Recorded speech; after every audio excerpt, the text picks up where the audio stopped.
সবে বরাতেও ক্ষমা পাবে না যারা। আসসালামু আলাইকুম ওয়া রাহমাতুল্লাহ। আজকে আমরা আলোচনা করব শবে বরাত অর্থাৎ লাইলাতুন নিসফুশ শাবানে যারা ক্ষমা পাবে না তাদের সম্পর্কে। শবে বরাত ক্ষমার রাত।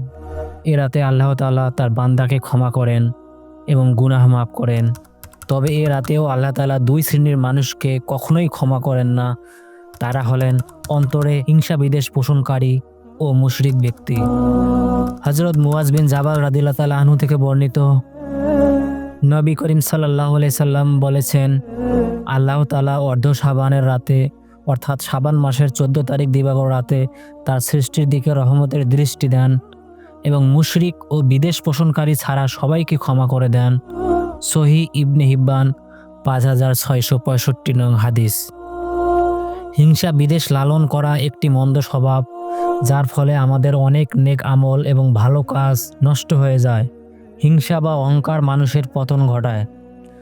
রাসূল সাল্লাল্লাহু আলাইহি ওয়াসাল্লাম ইরশাদ করেন, হিংসা থেকে সাবধান, কেননা হিংসা নেকিকে এমনভাবে ধ্বংস করে যেমন আগুন লাকড়িকে ধ্বংস করে দেয়। সুনানে আবু দাউদ হাদিস নং 4903। সাহাবী হযরত জুবাইর ইবনুল আওয়াম রাদিয়াল্লাহু তাআলা আনহু থেকে বর্ণিত, নবী করিম সাল্লাল্লাহু আলাইহি সাল্লাম বলেন, তোমাদের পূর্বকার উম্মতের একটি রোগ তোমাদের মধ্যে ব্যাপকভাবে সংক্রমিত হয়েছে, তা হলো পরস্পর হিংসা বিদ্বেষ ও ঘৃণা। এই রোগ তোমাদের আমলকে ধ্বংস করে দেয়। মহান ওই সত্তার শপথ যার হাতে আমার জীবন, তোমরা ঈমানদার না হওয়া পর্যন্ত জান্নাতে প্রবেশ করবে না।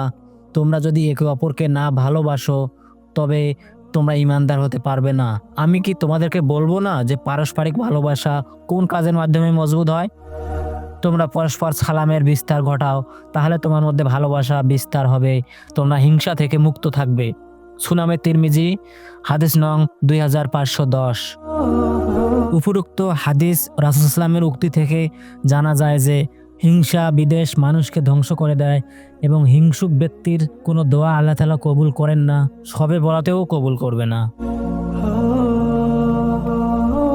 আল্লাহ তাআলা আমাদের সবাইকে হিংসা থেকে বেঁচে থাকার তৌফিক দান করুন, আমিন। ভিডিওটি যদি আপনাদের ভালো লেগে থাকে তাহলে লাইক, শেয়ার এবং কমেন্টস করতে ভুলবেন না। আর আমাদের চ্যানেলটি সাবস্ক্রাইব করে ইসলামী জ্ঞানের আলো ছড়িয়ে দিন। জাযাকাল্লাহু তাআলা খায়রান জাযা। আসসালামু আলাইকুম ওয়া রাহমাতুল্লাহ।